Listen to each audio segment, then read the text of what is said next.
It's my privilege today to have on the IKC Community Show one of India's most prominent, most accomplished architects, Dr. Architect Ponni Concessao. Ponni is the principal architect and co-founder at Ar Ponni and Rahul Associates. Am I correct, Ponni? You've got a new partner there, Rahul. Yes. If I'm not mistaken, that's your son. Absolutely, yes. Ar Ponni plus Rahul Architects. Yes. So when did that happen? That happened a couple of years ago. As COVID was setting in, we made him partner. A little bit before COVID, maybe. So you are a family of architects now, and the firm is also driven by the Concesaos. Yes, by the grace of God. We've been hearing a lot about your flagship project, the Dr. B.R. Ambedkar Telengana State Secretariat. And one thing that's coming through in all your conversations and all your media presentations is that you followed the concept of fusion design. Yes. Yes. So what's that all about? What's fusion design? I think I'd like to expand on fusion design. It actually translates to something called contextual architecture. Contextual architecture means the prevailing local architecture, the kind of heritage architecture of that particular place. For example, we did a resort in Havelock Island in the Andamans. So again, we went contextual there. We picked the local architecture, which is a lot of wood, a lot of sloped roofs, a lot of very decorative eave boards, just to take care of the tropical climate. You see, contextual architecture goes along with the climatic conditions. So in Andamans, you do get a lot of wind, a lot of rain, a lot of, it's very humid climatic conditions. So to offset that, the contextual architecture is more towards sloped roof, large overhangs, wood, being a resort. So we imbibe the local architecture. So when it came to the Telangana State Secretariat, we took up the prevailing Hyderabad heritage architecture. And there's a reason why we go for contextual architecture. The reason is that when you create a building in a certain place, in a geographical location A, for example, you create a building where the local population have a mental connect to it, number one. Number two is when you have visitors from abroad, from some other region who comes to visit that region A, they actually experience that particular style of architecture, which is A, enlightening, B, it's nice to be immersed in a different culture, nice to be to understand the architectural styles of that particular region. So it's good for visitors too, because it's an enlightening tool. And third, it actually is a marketing tool. You can showcase your region, you can market your region to another set of people from a different country, maybe even a different land. Right. So I think contextual architecture is very, very important for these reasons. And we've always found that when we do contextual architecture, the clients, my end users, are actually very happy, because then that brings in a very positive reaction from the local population. And when we designed the Telangana State Secretariat, and we've been doing this for the past 30 years, mind you, there are clients of mine who also say, look, give me something very modern. So then we go along very modern styles, because truth be told, I love modern architecture. It's so pioneering, it's so path-breaking, and the forms are so fluid. You can actually experiment with different kinds of material.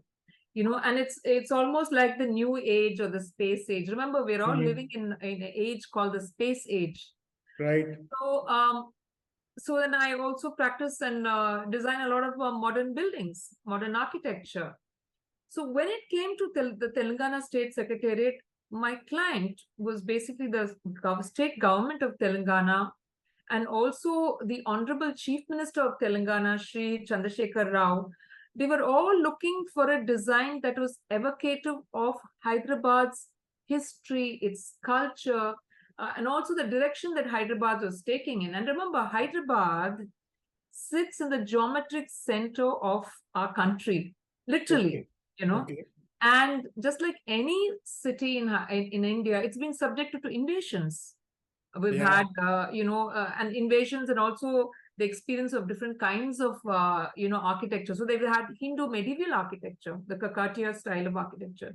Then they were subjected to the Nizam, the Middle Eastern architecture. And of course, then came the colonization of Europeans of our country. And then Hyderabad is now a high-tech city, absolutely high-tech city. If you go to Gachibowli, it is actually the IT center of India. You'll actually feel you're in Chicago or in New York. It's so very modern and filled with glass buildings and what have you. But what the government was looking for is the Secretariat being a symbol of what Hyderabad stands for, the history of Hyderabad. So again, I'm saying it becomes an enlightening tool. It also becomes a marketing tool. So here you have managed to fuse all these various types of styles of architecture. So what are some of the key things that you've incorporated which bring out each of these styles, the medieval, the Mughal, or the English, or the Indian, the South Indian, and the modern? Actually, I'm a bit of a temple expert. I love temple architecture. So when I designed Oscar and I designed the Telengana State Secretariat, it took the form of a temple. So if you see a temple, it's basically rectilinear. It's got a courtyard in the center. And of course, you have the Garbhagriha, or where the sanctum sanctorium is.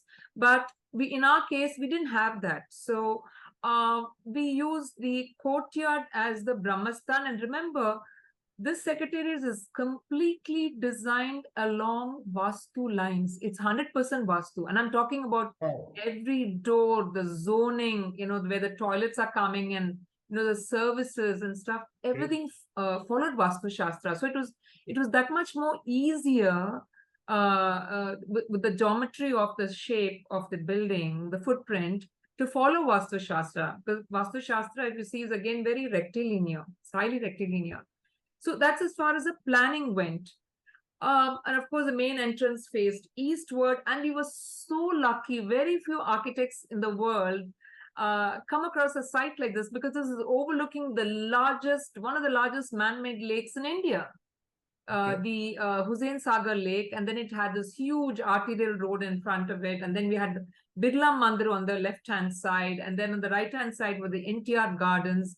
And of course, you had the Tank Bund Road, and the Tank Bund Road is almost like a necklace road. So it had its own colonial, street furniture, the lighting. I mean, this is, we have to be really thankful to God for having given us this beautiful, beautiful site. So what we were doing is we were picking all the elements of the boundaries of the site. And as far as the elevation went, we went in for a combination of Hindu and European style of architecture. What we did was we took the Telengana Talli. If you see the state logo of Telengana, there is a gateway and it has got this twin dual columns. So we picked that as a concept and we slapped it around all the columns. It is filled with columns. And the column scale for me was more temple. Of course, the detailing was European. Oh, wonderful. And remember, this is a secretariat. So we threw in about 34 domes. Nowhere in the world do you have a secretariat with 2 dome complexes and 34 domes. And the way we designed these domes is we took inspirations from the temples in Telangana. We had the ribbed domes. Also, there is a temple of Hanuman, the Hanuman temple in Salampur. Now, that was also ribbed. Of course, it had a lotus finial with lotus petals all around. So if you ask me, this was more of Hindu, European style of architecture. And of course, the general design vocabulary was slightly Middle Eastern by virtue of the temple. But it's mainly Hindu. And that's because, I'm into temple architecture. Of course, the column details, we had Ionic, we had Corinthian, we had Doric. I mean, these are all the regular European styles of, column orders. So we did that. And of course, it has the largest porch anywhere in the world. It's about 3 stories high, 120 feet long, 56 feet wide. The height of the Secretariat comes to about 265 feet. So it is the tallest and largest Secretariat anywhere in the world. Of course, the entrance doors, which is about 24 feet by 24 feet. In fact, the end users call it the Bahubali doors. Now, that door is so essentially Hyderabad. We took the Hyderabad motifs and we used something called Bidri art. Bidri art is the art of metal inlay of Hyderabad. And of course, it comes from a neighboring area, but that also formed a great part of the door inlays. So like this, we had different features. The flooring design, for example, was taken off from the Ramappa temple. The ceiling of the Ramappa temple has a diamond inscribed in a square. So those formed part of the flooring motifs. And of course, we used white and green marble. And remember, we did this during COVID. So all the material came from in and around Hyderabad. The sandstone, of course, came in from, Rajasthan. And of course, the, lifts, elevators, pumps, they all had to be imported. So it is in the detailing, the scale, the monumentality that we brought in this contextual architecture. Amazing. So much of culture flowing through this temple of governance. Democracy. I call it the temple of democracy. But tell me, Ponni, when you were in the process of bidding for this project, surely there must have been a process where you would have submitted your designs. And they must have been compared with other designs, other submissions. Yes. So is this the same design that you submitted and which was approved? Yes. See, the way it worked was the state government of Telengana actually floated a competition. And they invited a lot of reputed architects from all over the country. It was very exhaustive. In fact, we had to go back and forth meeting the state government. Everyone, all the architects had to fine-tune their design, show it to them. So it was a process that took 12 months. And here I give a lot of credit to the Honorable Chief Minister of Telangana. I mean, he's a fantastic, dynamic political leaders. We've dealt with about 6 or 7 chief ministers, but by far he is somebody that is, he's like a global politician. Because I worked with American politicians when for architecture in the US, where I studied and worked. So I could about compare the mindsets of politicians. I remember politicians, end of the day, they drive the economy of a nation. They give direction of the growth of a nation. They also, showcase that particular region to the world. So what the Honorable Chief Minister Sheikh Kesia did was, he looked for a design that was very evocative of Hyderabad. And in terms of scale, in terms of planning, in terms of the general vibe, one would get. You don't have to be an architect, but what is the vibe that the common man would get when you look at the building? He was looking at that. And it just so happened that we were able to give that.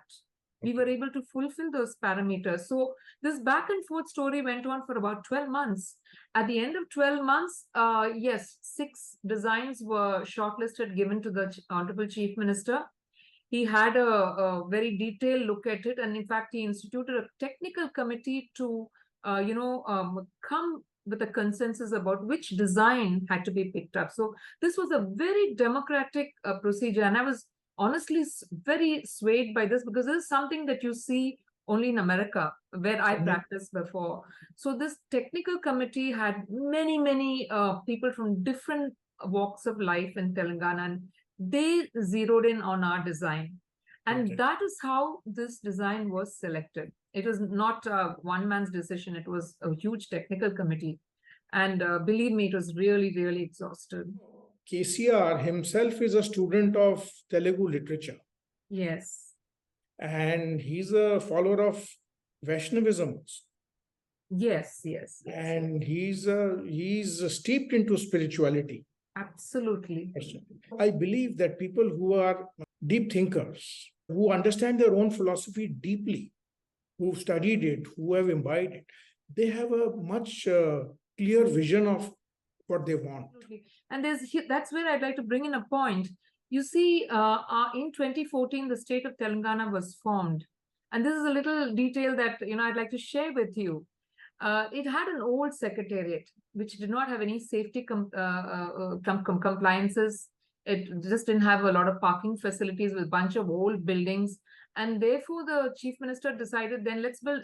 Actually, he instituted this technical committee, and the technical committee realized that if you compare the cost of repairing all these buildings, it was a lot higher than if you actually built one. Okay. And then it's retrofitting is nice, but it doesn't fulfill future requirements, you see. And in 2014 Telangana was formed. So from a small arid state, and this is one of the inspirations of our design, Telangana is now the highest in power production, highest in food production, absolutely phenomenal. It was an arid state. Now it's completely water soaked in the sense that no water shortage. Okay. It is literally the IT capital of the world. The trade and the GDP is one of the highest in India. So what Shri KCR did was, the Honorable Chief Minister did, is he took an arid state, and created something so phenomenally beautiful, so phenomenally dynamic, that today all states look at the way Telangana has set up things for itself. Right. I think therein lies the greatness of a political leader. And I think a lot of marks have to be given to him, because his knowledge of building in construction is phenomenal. Okay. Architectural styles is phenomenal. And he's a great listener. He would actually listen. And of course, he is somebody that I would call a visionary. Only a visionary can, understand the nuances of a design, understand what his people want, yes, understand where the state is going to. You see, there are a lot of parameters. Yes. I myself come from a similar background, so I know how politicians, think, and what is their expectations out of architects and consultants. So I think, we were very, very lucky, fortunate to have worked with them. It was a truly phenomenal, experience to work with I wouldn't call him an Indian politician. I would call him a global politician. I see that there was truly a meeting of minds between the chief minister and you, yes, at least in terms of the language and, the projection of the culture, the understanding of how to project culture, how to create a symbol. Yes. And then here this is actually, the Secretariat is actually a symbol of Telugu pride. And remember, Secretariat is also not just a symbol of people's power, a temple of democracy, but again, I'm saying it is what the state stands for. Yeah. It is what the state is communicating to the rest of the world. See, actually, architecture is a great medium of communication. As an architect, what are you communicating? What the client has in his mind, his or her mind, I would say. Today, I have a lot of lady clients, and it's so nice to interface with them also. But I think architecture is a great communicator in my book. Yes, it is. Throughout history, I think it's architecture and the buildings that are still surviving. They are the, the structures that pass on the messages of the way we lived at that time. And I was reading somewhere that this building has been envisioned for the next 150 years. Yes, absolutely. Yes. You see, that's where he was very clear about his brief. He said, look, this building has to last for 150 years. So make sure the structure is right. It should be solid, and it should be something that people should be proud of. They shouldn't feel like tearing it down. We also did a study of, secretariats that failed in India. Okay. And there are secretariats that were designed by foreign architects, European architects in India, that was such a failure because they didn't understand the culture of the people. There is a secretariat that eventually got converted into a hospital. Oh, wow. Because it was so hopeless in terms of mental connect of the people. So I think that's where, architects must understand their target audience. You really must understand your target audience. And for us, the people of Telangana, the dreams of and aspirations of the people of Telangana, the dynamic growth of Telangana, all this, and of course, the ancient history of Telangana. These were all the elements that we brought into the building. Very interesting. You could write a book on this project. Huh? Oh, yes. I believe this might be one of your flagship projects. Yes. Something that you're truly proud of. Of course, you're proud of, but this is, if you were to list out, this would always be at the top. But how did your journey into architecture start? Oh boy, let's go back into history and see. I really like to speak from the heart. You see, when I was in the 8th standard, I wanted to be a nation builder. Already? Why? But I wanted to be a nation builder. Achha. And I'm very proud of India. I think it's the best country in the world. It's a fabulous country. Absolutely. We've had a fabulous history, and we're going to have a fabulous future. We have fantastic political leaders from the central government, all the state governments, etc., that are taking our country to the next level. And having studied and lived abroad, I can tell you the Indian youth, Indian people as a civilization, we have something that is so enduring, and that's something you will not see even in the West. Our culture, our spirituality, our enduring nature. As a civilization, you have to endure a millennia of growth, development, progress. So I'm one of these absolutely proud Indians. So in the 8th standard, my dad was a civil engineer, by the way, an IRC officer. So he was building all these bridges and tracks and infrastructure for the Indian railways. I remember he was doing the Rameshwaram Pamban Bridge. So I would go with my dad to all these fabulous sites as a child.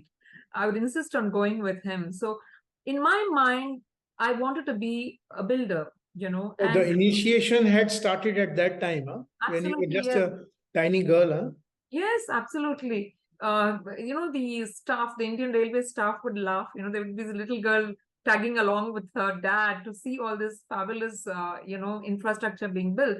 So I was lucky, and by God's grace, and God, I think, has been very kind to me, that I've had parents who have been very, very encouraging. But also remember, in 8th standard, I figured, look, I'm very good in art. I'm a painter, by the way. And I had a sense of infrastructure, building, engineering. So I said, let's marry the two and become an architect. I went to Church Park Convent. It's a school that Miss Jayalalitha, the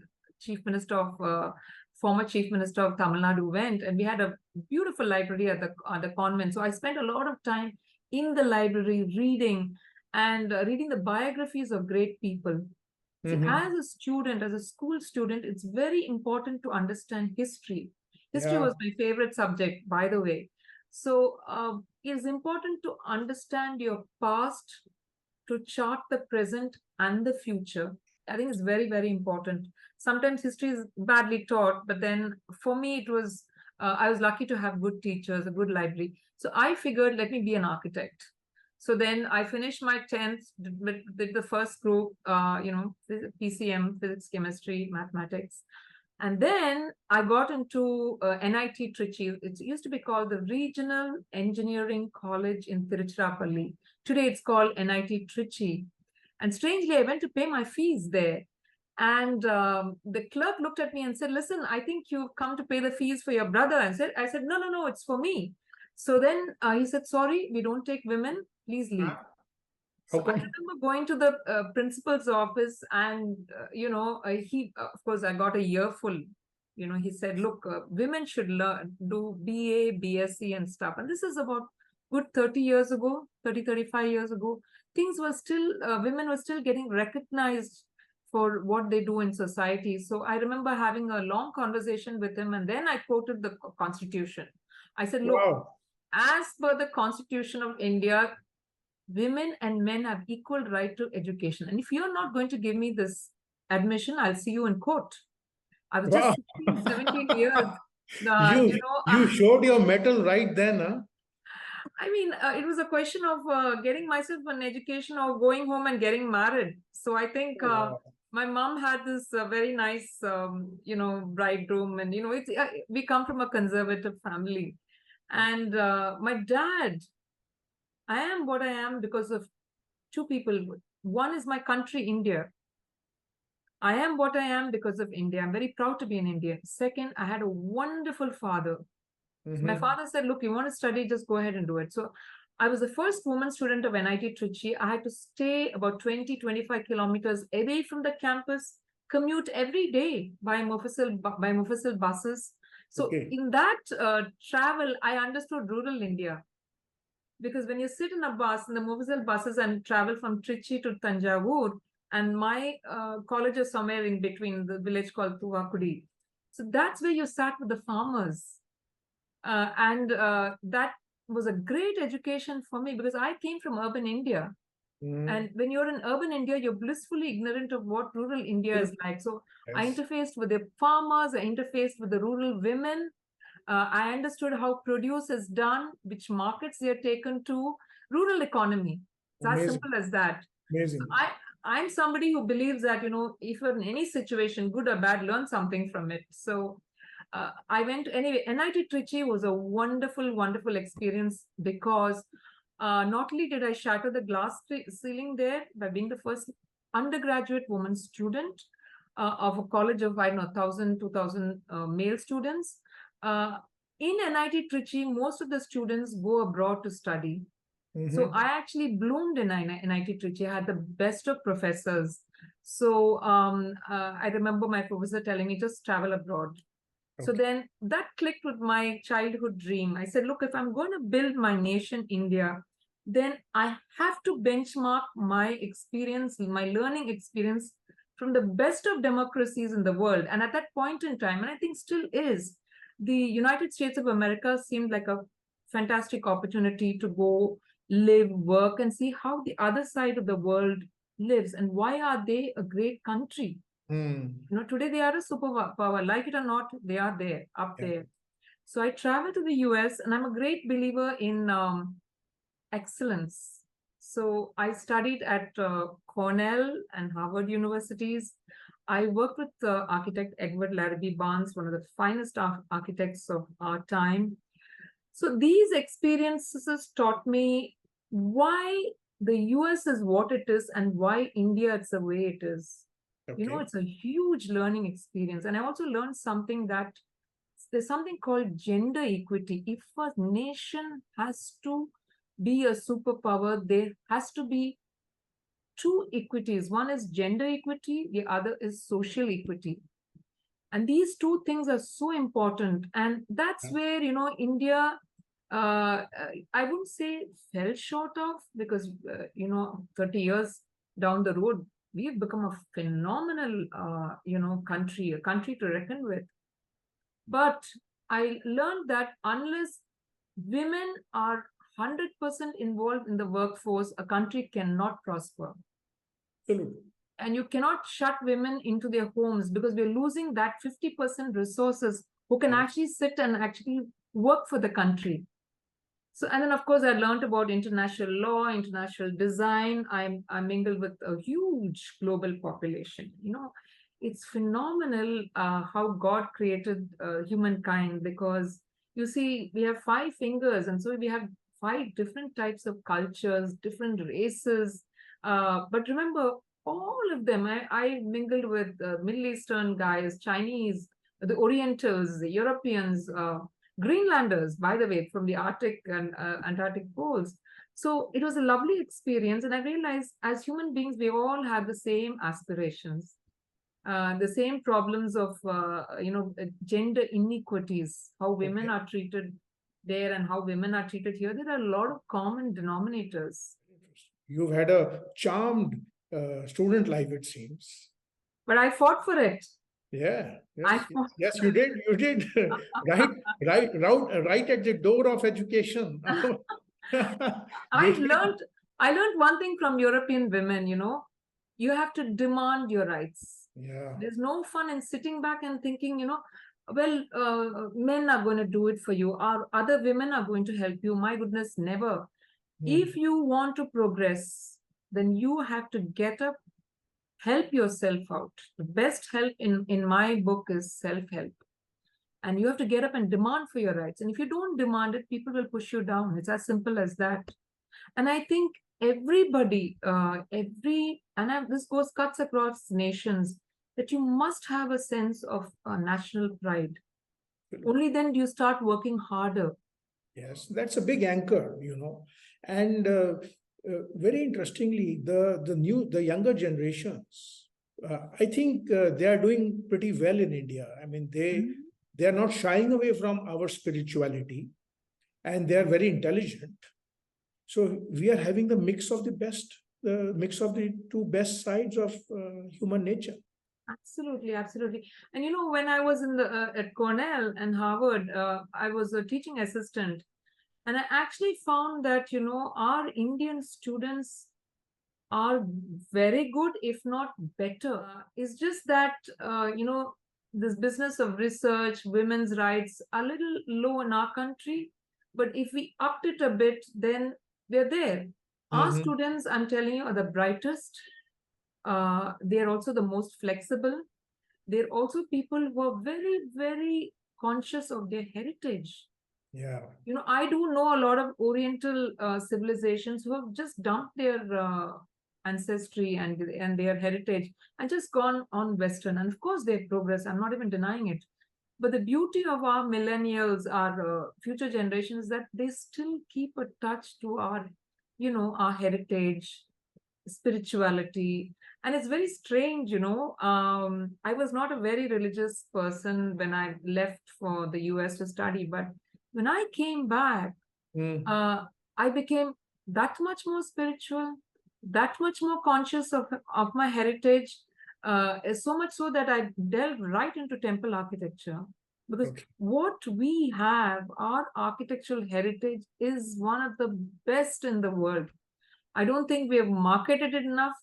We've not done a lot more to promote it. Maybe even the schools right now, it's still very Eurocentric. So, for example, the Bhagavad Gita, I wish I had learned it in my school days, because mine was very Anglo-Saxon. But I think that needs to be pushed into the school curriculum, because that is indeed the best treatise on human nature, on our connection with God, connection with each other, connection from man to his nation, to his country, and us to our conscience, Sanatan Dharma. Yes. So these are things that I feel government should push at the primary school level. And I also know that in our ancient Vedic times, we did have gender equity. Women were allowed to conduct, religious ceremonies. And somewhere along the line, we had this inequity coming in. But I think now is the time where we can correct ourselves. So I'm a great fan of Indian spirituality. I'm a great fan of Indian architecture. I try to promote it wherever possible. That you already are. So I think from the US, you came back in 1996. Yes, yes. After having studied and also gained a lot of professional exposure over there. Yes. So when you came back, is that when Oscar came into your life? Oh, no. Actually, it's a strange tale, because my husband was my senior in college by a year. But of course, we just had this very academic interaction. So when I had to come back to India, I was in a bit of a quandary, because I did want to get married. Of course, I think it's nice to always have a family, enjoy that part of personal life. So when I actually looked for a husband, all of the proposals my parents brought me were all guys who wanted to settle in India. Nobody wanted to come back home. They thought I was nuts to come back home to India. So there was this one man who said, look, I'll come with you to India. Very easy to make a decision for a husband. So Oscar was there in the US with you? Yes, we got married in the US. I do have a New York marriage license. Oh, wow. Okay. Okay. We Oh. had a very nice Hindu ceremony, a very nice Catholic ceremony. But you guys knew each other in college. Yeah, I mean, yeah, he was my senior. Okay, there were no distractions, huh? No, I don't believe in it. I don't believe. I think one should have their aims, ambitions very clearly spelled out in childhood, and then you work steadily. You need to have a master plan in school. I had one. I had a timetable for myself. I always said up to the 20s and 30s, you traveled, you worked, you studied, and then 30s through the 50s, you had to indulge in business and then, of course, move on to other things. So, Yeah. this is something that I thought through for myself. And I would, as you say, we are the owners of our destinies. I do believe in it. So, this every little choice you make is geared towards your ultimate goals in life. So, What are your thoughts about giving back or to your fraternity? I think it's very important to give back to society. I do a lot of social service that the world doesn't know about. I'm into leprosy eradication. I do a lot of work for women's empowerment. I do a lot of mentoring for architectural students. Yeah. I also do a lot of social service for, in the medical field. I have a lot of doctor friends. So when they go out for a medical camp, I actually go for these medical camps and see how people interface with the healthcare system. And the healthcare system in rural areas is not as great as is in urban areas. So I I have given back to society in these ways. Now, for leprosy eradication, I actually sell my paintings and the Okay, proceeds you are a go to. painter. You Yes, paint. I'm a painter, yes. Okay. So my paintings are sold and the proceeds are given to the Rising Star Outreach of India, of which I'm a part. Uh, I work with Padma Venkatraman. I also work with Becky Douglas in the US. So we do a lot of work for leprosy treatment. It's very funny. Leprosy is not out of the woods at all. It is still there. Yeah. In fact, there are people still suffering with that disease. So, what we do is we provide education for the children of leprosy patients. Because leprosy is still a stigma. Forget AIDS and all these other diseases, but leprosy still is a stigma. So, we do a lot of work for the children of leprosy patients. We build schools for them. We give them free education. So, that is one segment. I also do a lot of work for architectural education, and that is one way I can give back to society. You see, NIT Trichy, end of the day, is a government institution. And in many ways, the government has paid for my facilities. So I think now's the time, and I'm strong in education. That's one thing that I'm really good at. So what I do is I give a lot of lectures. I'm on the advisory councils of many universities, board of studies, universities, board of studies in many universities. I present technical papers for many conferences. I also am on the thesis board. That is, I'm an external examiner for Anna University for its different colleges. So architectural education is one place, is one vertical that I've been strongly driving at. I'm sharing my knowledge with the future. I always push women students, and it's very funny. I've seen that, today 60 to 70% of any architectural design classes filled more with women Yeah. than with men. And it's just fantastic. It's fantastic because women are natural creators, and you should see these girls. They're so good in expressing themselves, they're so versatile and creative in design. They also are, in my book, visionary thinkers. And I just wish society would, help them, in creating a better India, creating better infrastructure. I love the guys. Don't get me wrong, but I think this is one section that we need to push through a bit. Also work with school kids. Okay. I'm also part of Spastic Society of India. So I support their activities for differently abled children. I mean, we're also lucky to be born with faculties, normal faculties, but there are kids out there who are so good. so good, Yeah. you know, Yes. so talented, but unable to express themselves. So I also do a lot of work in that section. Okay. Some of my clients are lady clients, and so we do a lot of social. I do a lot of social service with those lady clients also. Among all the various architectural styles, your favorite is the 80s, the designs of the 80s. So is it because those were your formative years, and that's why that style stuck with you, and you still want to propagate it? Absolutely, 80s is when I was growing up. Yeah. You know, in Church Park as a teenager in Chennai. And, you know, you did have some interface with the design world of the West. So, yes, the 80s was actually a confluence of two factors. The post World War styles went into something called international architecture, which was actually very stark. The idea of international architecture is that you can take the same home, you know, if it's a house built along international style, it's very stark, it's very modern, it would fit in any any culture or any location, and it could be easily built. It was very modern. But the 80s style was actually a blend of the old and the new, really. So one used a lot of wood, and of course glass blocks then was a in thing. I still use glass blocks. I think they're fabulous. We had chrome steel furniture. We had, you know, huge picturesque prints, photographic prints, very Art Deco furniture. I love Art Deco. I think it's a fabulous style.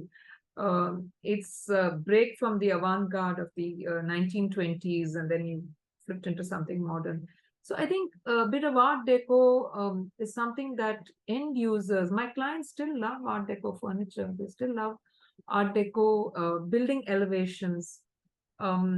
So these are things that are reminiscent of the past, but is also embracing the future. No, even I think 80s are the best, because as far as music is concerned, Yes. the music of the 80s is actually music. I think what we hear now is all noise. Noise, absolutely right. Absolutely right. I still listen to the music of the 70s, the 80s.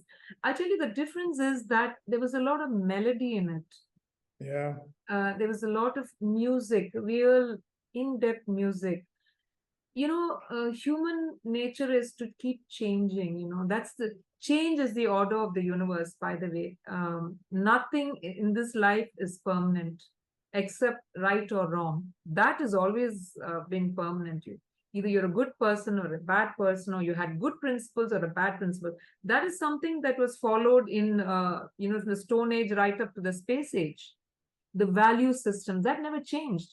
But in terms of, music, fashion, graphic design, culture, people tend to change their ideas. So music, you're absolutely right. 80s had a lot of melody, a lot of, real music. The lyrics were more important. Very good. Made very so much meaningful. sense. Yeah. Very meaningful lyrics. Mm-hmm. The only thing I enjoy today is electronic music. That's a little, I think there's been some innovation there. Okay. Well, Ponni, this has been an amazing talk.